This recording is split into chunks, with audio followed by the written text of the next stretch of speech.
In August 2017, Portland City Commissioner Nick Fish came on KGW to discuss some difficult news.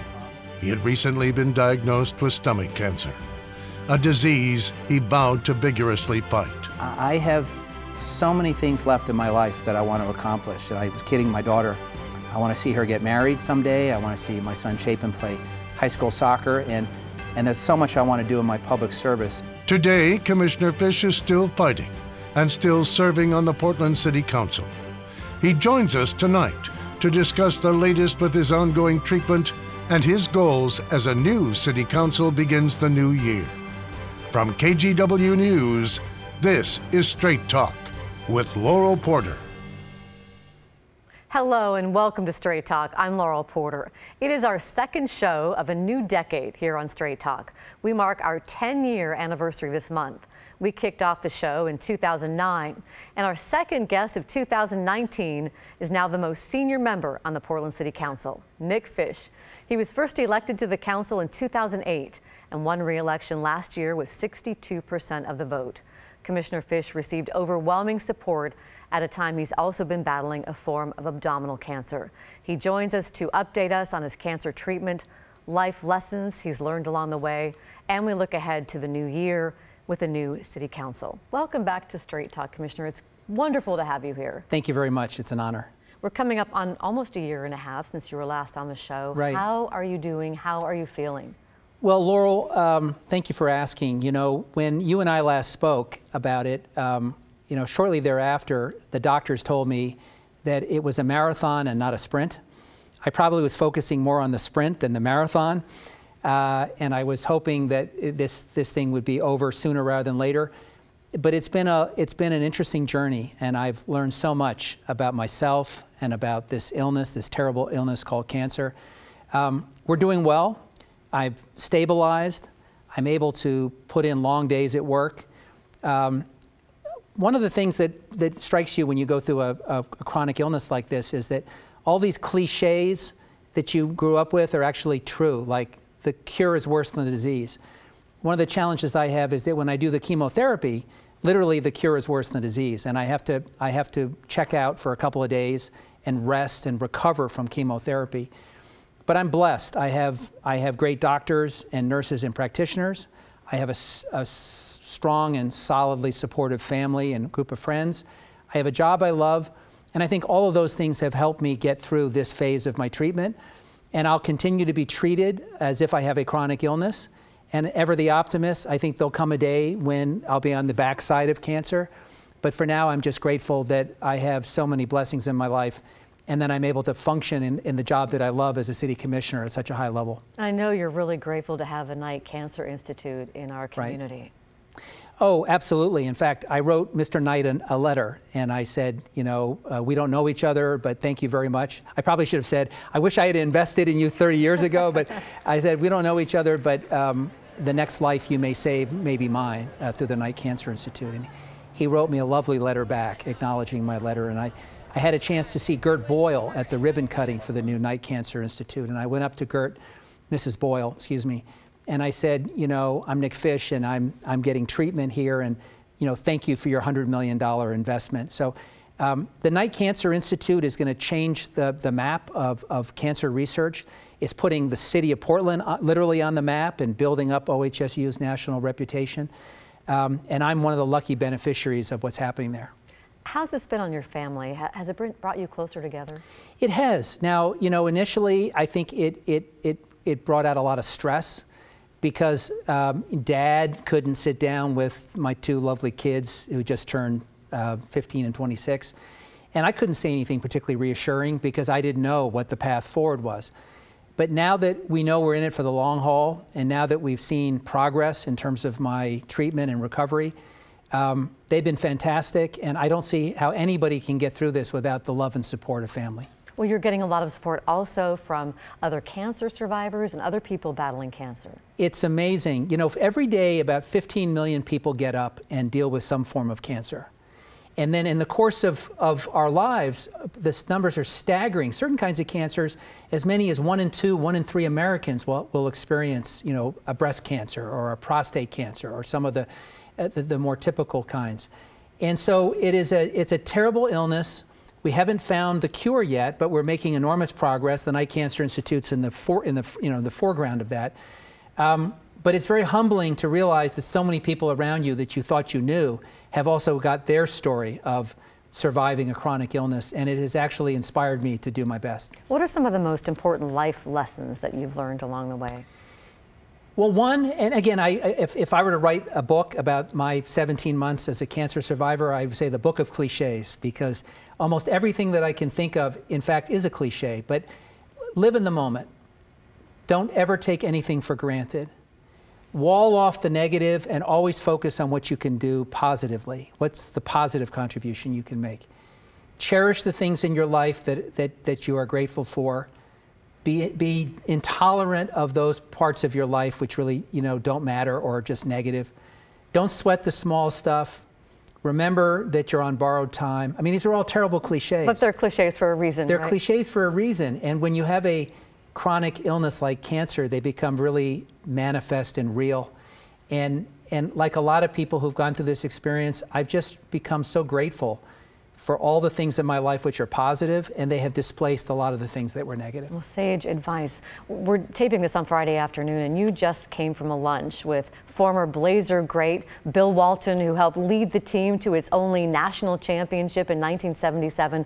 What prompted this lunch? Well, Bill Walton, in the recent Metro housing bond campaign, agreed to do a commercial for the housing bond. I was one of the leaders of that $652 million bond campaign. And I told some folks at the Trailblazers that I wanted to thank Mr. Walton for, stepping up. His commercial that went viral on the internet is one of the most watched political commercials of all time. People love Bill Walton, and he was so compelling. And he put his personal endorsement behind, the housing bond. And so I said, is there any chance that you could get this letter to him? And they said, better yet, next time he's in town, we'll arrange a meeting. Well, then I found out that he was graciously making himself available for lunch. And we talked about his experience. I was in San Diego recently getting a second opinion on my cancer. And while I was there, I read Bill's autobiography called Back from the Dead. And he had a terrible back problem and a spine problem. Like 38 surgeries or something. Oh, unbelievable. And there was a point in his life where he wasn't sure he could go on. But he did, and he summoned the will, and people supported him. And I said, Bill, frankly, I was down in San Diego getting a second opinion, recovering from a minor surgery. I read your book and it inspired me. And I said, as much as I've always admired Bill Walton, the guy that won a championship and did all these great things on the basketball court, I have to say I'm a bigger fan today of Bill Walton, the guy outside of basketball. So we had a wonderful lunch and we shared notes about our own health issues and recovery. And here's what a classy guy he is. At the end, I said, is there anything I can do for you? And he said, no. But he said, if you need to reach me, write down my contact information. And I figured, oh, that's just being nice. I mean, I'm not on his, And he said, no, better yet, give me your phone. So he took my phone and put all of his contact information in. So now you're like this, yeah. So I am grateful to have met him. He inspired me with his story of overcoming great odds. And I only wish I had been here in 1977 to celebrate the great championship year. I know, I wish I had been here to see that too. You talk about your health struggles. You've had these health struggles, but you've been able to operate on the highest level at City Council. And now you have a new council, a new face on the council with Joanne Hardesty, the first African-American woman on the council. What do you think that means to the council and to the community? Well, it means that we're getting a person with a lot of energy and a great history, a track record of advocacy work, particularly around police accountability and reform. She and I sit next to each other at council, so I've already, in the last week and a half, had a taste of her wicked sense of humor. She's very funny. She's very demonstrative. She lets you know exactly what she's thinking at all times. So we've enjoyed having her join the council. People, I think, assume that someone comes on the council, it's going to make a fundamental change in the direction of the council. I think it's too early to tell, so I'm going to wait to see how some issues unfold. But we welcome her. Dan Saltzman served for 20 years. I sat next to him. He gave great and distinguished service. It's now Joanne's turn. There will be some issues where we have different divides on the council because of her positions. But overall, I think we're going to benefit from her energy and her enthusiasm. And it's the first female majority, so you and Ted Wheeler will find yourselves in the minority. Is that going to change the dynamic at all? No, and I think it's almost insulting to women. I've read somewhere that, there'll be these 3 women who are progressives and they're going to vote as a bloc. What it misses is the fact that my colleagues are fiercely independent. They always have been. I've been on the council for 10 years. I've served with, everybody I've served with is fiercely independent, has very strong views on every subject. We sometimes knit together votes of 5-0, sometimes 4-1, sometimes 3-1. Sometimes we can't get to consensus. But I don't think factors like gender are what really drive. I think it's the personal life stories, it's the value system, it's the priorities that people bring to council. So I don't look to see a male-female set of block of votes. I think we're going to have the eggs scrambled in interesting and unforeseen ways. But I do think that it marks significant progress for the women's movement that 3 of the 5 members of council are women. And if you throw in our 6th constitutional officer, who after all is the citywide elected auditor, now fully 4 out of the 6 positions are held by women, and I think that's real progress. Describe how you look at leadership right now. How would you describe how Mayor Wheeler's doing? He has a tough job. And, about 60% of Portland wasn't from here, so they've come here from some other place. And they come to Portland and they hear that there's a mayor and they figure, well, the mayor must be the person with all the power. Well, as you and I know, under our charter, we have a weak mayor form of government. So the mayor doesn't have a lot of power. And it's the last commissioned form of government among large U.S. cities in the country. And there's a reason that cities have moved away from it. It has advantages and disadvantages. I think overall, I think it has more advantages than negatives. But the mayor doesn't have a lot of power. And I think if you're the mayor and you're doing all these things, and plus you've got an unruly council that you've always got to find 3 votes, that can be exhausting. So I understand why mayors often dream of having more authority, because the current structure means they have to work harder to get consensus. The flip side is, when you put that extra effort in getting consensus and you bring the whole council along, I think you get a better work product. Mayor Wheeler was overheard at an event afterwards saying he couldn't wait for the next 2 years to be over. And he's since said, don't read too much into that, although some people thought it meant he might not run for re-election in 2020. Do you think he'll run again? So if I had $1 to bet, I would bet he's going to run for re-election. And I hope he will. I've said that to him personally. He and I have a great working relationship. We enjoy interacting. We often agree on some of the big picture issues facing the city. But here's the thing I'm really concerned about, Laurel. We've had now a series of one-term mayors. We call it serial one-term mayors. That's been, I think, bad for the city, because it's not just each 4 years we're jerked in a different direction. But remember, in the last year of a lame duck mayor, not a lot gets done. And in the first year of a new mayor, that's a learning curve. So I would like to see us have the first 2-term mayor since Vera Katz, and she was a 3-term mayor. And I hope Ted Wheeler decides that he has more to offer the city and chooses to run for a 2nd term, because I think it's in our collective best interest. If he didn't run, would you consider running? I'm going to be brutally honest with you. Ever since I got diagnosed with cancer, I've had a different way of looking at my future. In these jobs in public service, we often look over the hill, around the corner. We ask, what's next? I have learned so much in the last 10 years. And I've learned lessons the hard way. I mean, I've made, boy, doozies of mistakes. But you get better in your craft and you learn your craft. Someday, would I want to be mayor? Well, that's obviously something to aspire to. But I'll be brutally honest with you. I think about each day as the gift in my life. How can I make the most of it? How do I balance my illness with my public service? And I really don't give myself much room to think long term. For now, I think we'd be well served if Ted Wheeler did seek a 2nd term. And I'm going to make a cautious prediction that he will, in fact, seek a 2nd term. I think he'd be tough to beat. And I think the kinds of things he ran on around affordable housing and police accountability, you're not going to see the kind of success in 1 term. that you're looking for. It's going to take more than 4 years to really leave your mark. And I hope that convinces him to seek a second term. Well, one of the big issues before all of you very soon will be whether or not the city should stay in the Joint Terrorism Task Force, right. the FBI task force. That's something that Joanne Hardesty said is one of her top priorities, to get the city to leave the JTTF. Right. If the vote comes up, how are you going to vote? I'll vote to stay. It'll be the third time I've cast a vote, so I've been consistent. Look, what the Joint Terrorist Task Force is, in a nutshell, is a forum in which our police officers share information with their counterparts in the federal government for the purpose of preventing bad things from happening, and if something bad happens, capturing the bad guy. Think about the Boston bombing at the marathon and the collaboration that occurred after that terrible, unspeakable event, and they end up catching the bad guys. I think we're better off when we share information, and therefore I think it's, for me, a no-brainer that we continue. And by the way, progressive cities around the country, New York, Los Angeles, Boston, Seattle, they're all members of the Joint Terrorist Task Force. Now, the argument you're going to hear is, well, we don't like Donald Trump, we don't trust the Justice Department. Or Joanne Hardesty says that the city's participation in JTTF conflicts with its sanctuary status to protect immigrants. Well, that's the argument. There's no evidence of that. I've had 2 confidential briefings with all the participants in the JTTF, and I've asked, are we engaged in any conduct which violates state law or local law? And I've asked the police chief, the officers involved, and the FBI, subject to a confidentiality agreement. So I'm satisfied we're not. But I think that, look, when Obama was the president, people viewed it differently because they had a different trust level. Now that Mr. Trump is the president and we've had this changing cast of characters at the Justice Department, I think there's less confidence. On balance, since I think my highest duty as a city commissioner is to protect public safety, I think we're safer.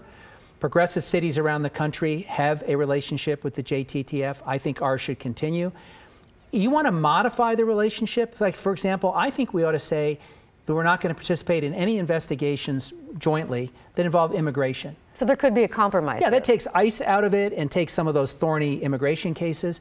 I think there is likely to be a compromise, and I hope we remain in the JTTF. Well, Commissioner, first, there's lots more to talk about. I want to talk about Major League Baseball and about housing. Sure. And we'll do that right after the break. We'll be back in 2 minutes.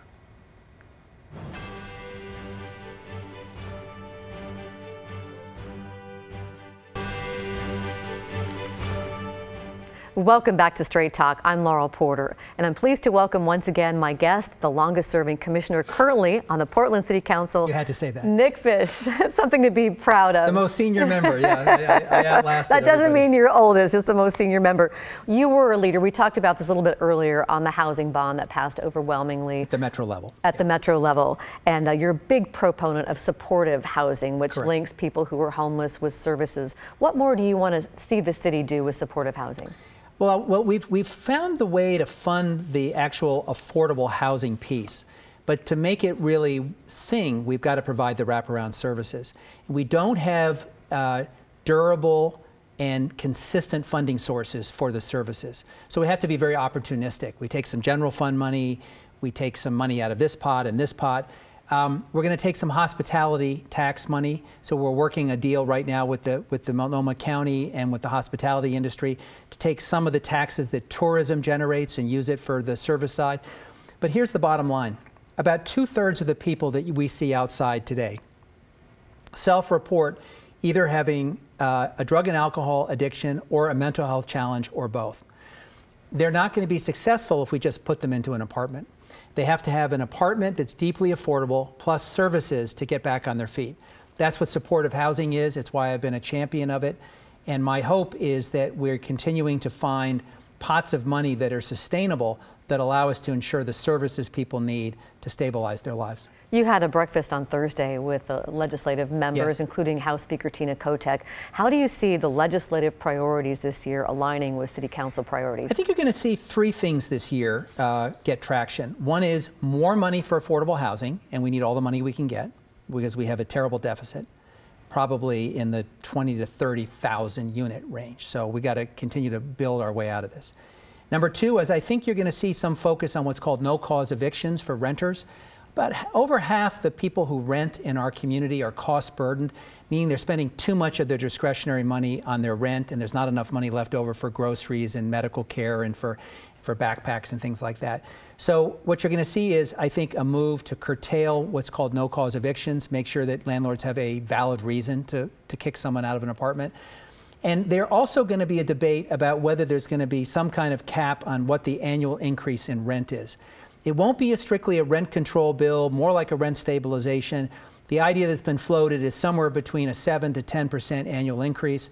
We're going to sit back and wait for the concept to really ripen at the legislature. It has a change there because you're preempted at the city level for doing that. Correct. Right? We continue to be preempted from doing any kind of rent stabilization at the local level. And by the way, this is an area that if the legislature thinks it's important for Portland, we ought to extend the benefit to everyone in the state. The housing crisis affects every community in our state. We shouldn't just have pockets of places like Portland where there are protections and other places where there are not protections. So that's the benefit of looking at a statewide fix. The House Speaker is also talking about a plan, a residential infill plan that would effectively end single-family zoning and have duplexes, triplexes, fourplexes, cottage clusters. Is that something you support? Well, look, I compliment her for putting a bold idea out there, and the Oregonian editorial board came out and said, good for her, it's a big idea and we need to be debating it. Here's where I think Tina Kotek is trying to get us to. We have corridors and town centers and other places in our community where there's room to build out. So that's where the focus should be right now. But at some point, we're going to be built out, and then where do we go? Where do we go to accommodate people that are moving here and people that are growing their families here? And that opens up the conversation around our traditional R5 or residential neighborhoods. Some of our most successful residential neighborhoods have buffers with business districts, which include duplexes, triplexes, garden apartments, and apartment buildings. And a classic example is Northeast Broadway. When you're on Northeast Broadway and you move north into Irvington, the first couple blocks is duplexes, triplexes, things that look like My mom motels. lives in one of those. Yeah, and it's very successful. So those are more accessible, more affordable housing choices that are abutting single-family residences. That's what we're trying to get to, having the right mix so that people are not shut out of these neighborhoods and that there's a range of affordable housing without completely undermining the character of our residential areas. Tina's put a big idea on the table. The city has something called the Residential Infill Project, which will probably come to us to debate in the fall. Somewhere among these ideas will come more flexibility for building out different kinds of housing throughout the city. Let's talk about baseball. You were an early and big supporter of bringing Major League Soccer to Portland. How Yes. are you feeling about the Portland Diamond Project's idea of bringing baseball to Portland? Well, first of all, let's give them credit coming out of the batter's box for not holding a tin cup and saying, Portland, we want you to pay for this. I find it refreshing that a group of backers have said, we're going to raise the money for the stadium. We're going to do virtually everything on our own. Now, if they're successful and they build a stadium and they get a franchise, then the city, of course, will come in and do what we do for any development. We'll help with infrastructure. We'll provide some of those soft costs. But one of the things that I like about what they're doing is they haven't come and said, we need a big subsidy at the front end. Are we going to get baseball? I'm not the expert on that. It depends on whether the guy in charge of baseball decides that it's Portland's time. But what I like is the approach. It's a self-help approach. It isn't taxpayer first. And we've seen throughout the country bad deals for taxpayers that have underwritten stadiums for rich owners. That's not the Portland way. I give them a lot of credit for coming up with a plan where they're going to make the investment first, then ask for city support. Just about 30 seconds left on the baseball topic, but we do have some shots of the design. They're talking about Terminal 2. Yes. Do you support that? Terminal 2 would be a wonderful place, obviously, for baseball, to be on the river. I mean, what could be more wonderful? I'll be out in one of the little dinghies hoping to catch, the home runs when they come out into the river. It is not a site without complications. It isn't zoned industrial. Here's one of the problems. Our industrial land designation is woefully out of date. And one of the things we want to do is promote jobs, and yet within industrial districts right now, you could, as of right, put a storage unit that's completely operated mechanically without any staff.